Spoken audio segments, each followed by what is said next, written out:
Joining us now, Sarwar. He's the director behind an amazing film called Black Mission, which has been nominated in Madrid. Amazing in terms of the background story to this is breathtaking. And congratulations. Thank you so much.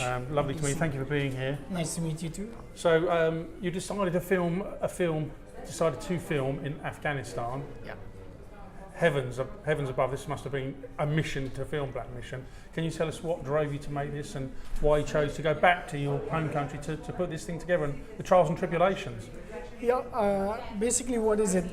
From the young age, I used to think that one day I want to make a movie. Yeah. And because movie making is one of the things that every country want to have it. So in Afghanistan, we don't have that high level quality of movies, so it was my dream to become a filmmaker. When did you come to the UK? I should have started by saying, how long were you living? I mean, you were born there, you were raised there, but what age when you came back? I came in 2003. Right, okay. I was so 11 years old okay. and I came here. Do you still have vivid memories of your country? From Afghanistan, not much, no. Okay. Not really much from that time, but now when I've been to make this movie, I remember a lot now. Okay, sorry, I interrupted. So yeah, you wanted to make a film. So then I went to Afghanistan for like a holiday, and there I went to movies and all that. The cinema is very dead there, filmmaking is not that high quality standard. So I decided. Do you get many Western films there or not really? No, right, okay. not really. And most of whoever make a Western film, they just release it in the festivals and all, not like a commercially or anything like that. Yes. So I decided to write this script, and we just decided let's make a movie because it was something like interesting, and I felt like I want to give my people like their choice of movie. So I made this action movie. But with this film, it deals with things like corruption. Yes, it deals with corruption because there is corruption within the system in Afghanistan, within the system. Yeah. So I was thinking like, if there is a corruption within the system, so how are we going to fight terrorism? The problems in our country, because there is a problem within our system. Yeah, so I had to somehow show it on my movie. So I decided based on the true story and make it with the action. So I went like that and decided to go ahead with it. But I'm sort of thinking, you come up with a script, now you've got to find the money, you've got to get the cast, you've got to get the crew, and you're suddenly thrown in the deep end. Well, how the hell do you move forward with this? Because you've never made a film before. You just you wrote a 70-page treatment, a 70-minute film original, whatever it was. Yeah. But without thinking, I guess, hang on, how the hell am I going to do this? Just want to get it made. Yeah. First, I'll be honest, we didn't have a budget. What, zero? Zero. You can say zero. And we went with we had our camera. We hired the company from the company in Afghanistan, camera, technical stuff, and we started with the cast. Who's the lead actor, Mushtaba Sabar, and these guys. Yeah. They're all very good actors. Yeah. They have studied cinema, but there's no one to help them, to give them some movies. That's the thing, and they are very good. They are looking to help. And when I narrate for him, Mushtaba Sabar, about the story, he really likes it. And he was on. He said, let's do it. I said, we don't have budget. He said, we will do it. We will just manage it, but we will do something. So is this like guerrilla filmmaking? I did a guerrilla filmmaking because I learned guerrilla filmmaking in England. Yeah. I know how to make it with less money. I can make something nice product. That kind of, I think, we just went on and I told them that what is the guerrilla filmmaking is, and they were shocked. Like I said, listen, we can do it. We have a guerrilla filmmaking style, and we within handheld cameras, blenders sticking out cars, we can do whatever. it. Yeah. So we went ahead with that, and the cast was obviously they were so happy. We traveled to about 5-6 provinces in Afghanistan. This movie is going to be a first movie in Afghanistan, which has been shot completely in 5-6 provinces of Afghanistan. That means real locations, real cast. Oh, it's all proper, yes. They will Yeah. do. And you, I know we touched on this, you could quite easily have put a British crew together, couldn't you? Yes. But why didn't you do? There was a reason you didn't want to do that. Yes, sir. Which is fairly obvious. Yes, to me, but yes. I have a very good team here in London. I have a British crew team, and even they were ready to go. Oh, they had no problem. They have no problem. But the problem was with me, like I was not able to get the security for them in Afghanistan, so I didn't want to take any risk because their life is very important. Responsibility is on Yeah, you. responsibility will be on me, and also their life is very important for me. Not like my movie, because the human life is very important for someone, definitely. Yes. So I don't want to take that risk, and I decided to go myself and take the local crew from Kabul, and it was benefit as well for the youngsters. These youngsters, they were looking for some kind of work. Yeah. And I helped them, and I learned from them, and they learned from me. That's the good thing about this movie. How quickly did it take you to pick up the cast and crew? Had you already made negotiations, or did you wait to get to? No. It was very hard. When I went to Afghanistan, I didn't know there's any production is there or not. I don't know anyone's about the production and all. But somehow, Even in Kabul. There is many production, but I personally didn't know anyone. Clue, right? Okay. So I went to Radio Television Afghanistan, which is very big. It's a national TV of Afghanistan. I met Sabah there. Someone introduced me with Sabah.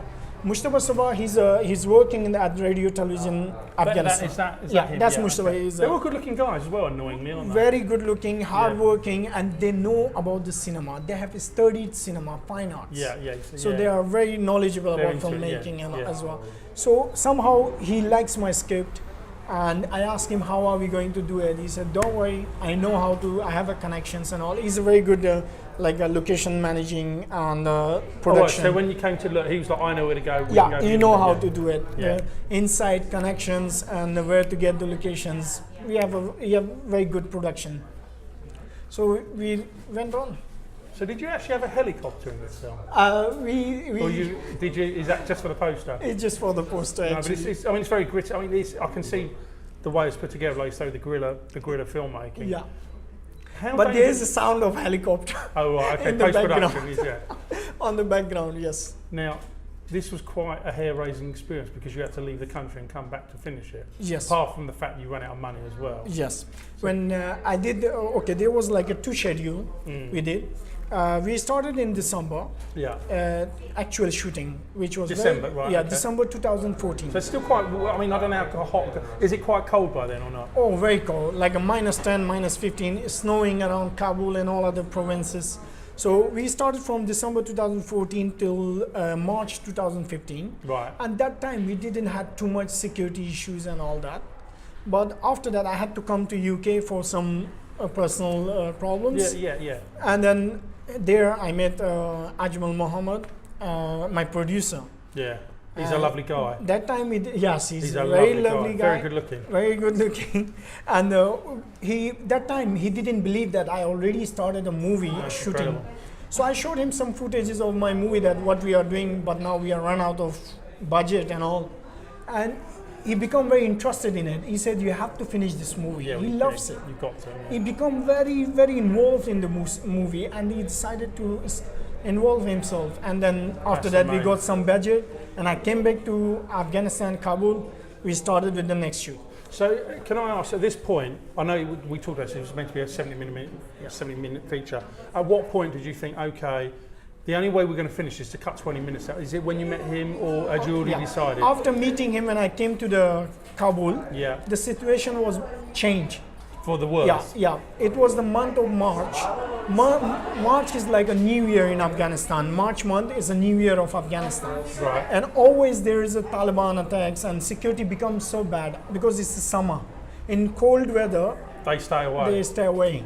Everyone stay away. Everyone stay at home. Because it's too cold. It's too cold. Even for fighting. Yes. In summer, what is it? It becomes very violence and too much fighting going on. So we were not getting locations. It was very hard to move around streets of provinces and all that. So it was the month of July. 3 months. How hot is it in July? Very hot. It's very hot. Much worse than what we've got here. Yeah, and definitely. This is hot here. Definitely. And what I decided, I just inside, I had to cut some scenes out. And you know what? It's very hard especially when you're cutting some scenes out and then bring back that script, to make it sense. I know. I hear that a lot. It's very hard, and I had to go through that without telling my crew.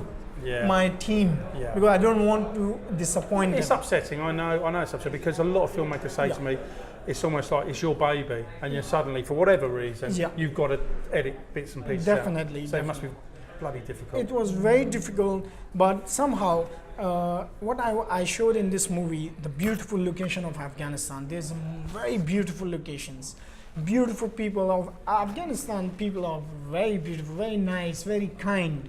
But the things are, security is a big problem in Afghanistan. Yes. And hopefully one day Afghanistan will have a peaceful future. Who knows? Hopefully. Yeah. It's I always think about, because for filmmakers, for other filmmakers around the world, they have a very good facilities there in Afghanistan. You can come and have a nice, beautiful location to shoot movies there, very much.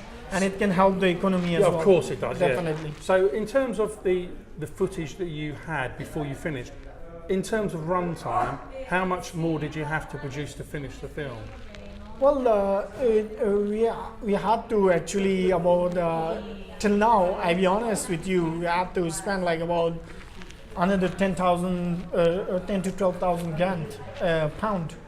So just at this point. At this point. Before okay. So just imagine. So it all became together like something 19 to 20,000 pound altogether. Right. Okay, but that's not the total budget, because you've still got to. Or was that the total budget with the finish? That's it. Total budget was there to finish it.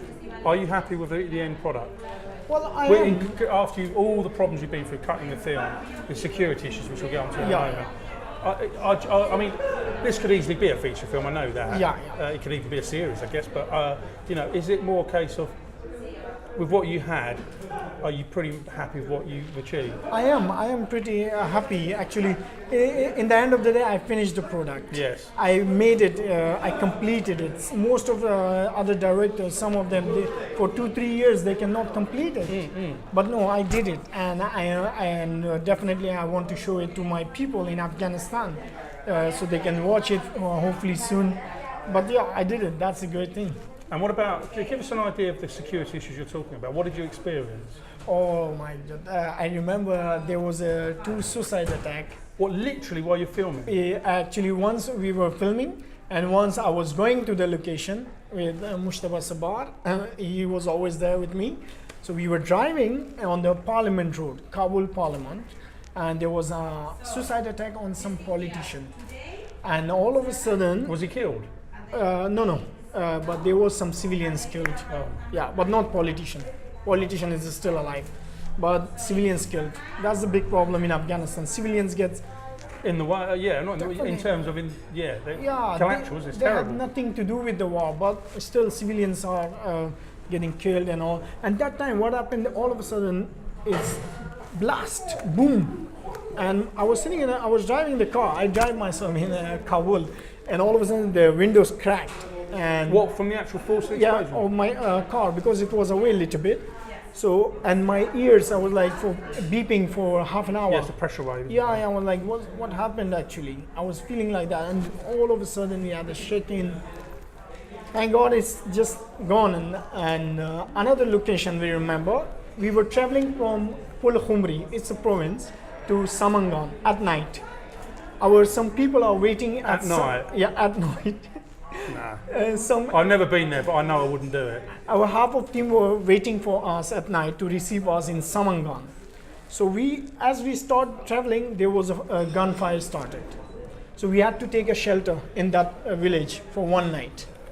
And the next day when we went there, some cars were burned and a lot of this. So we were lucky. We just felt like ourselves lucky.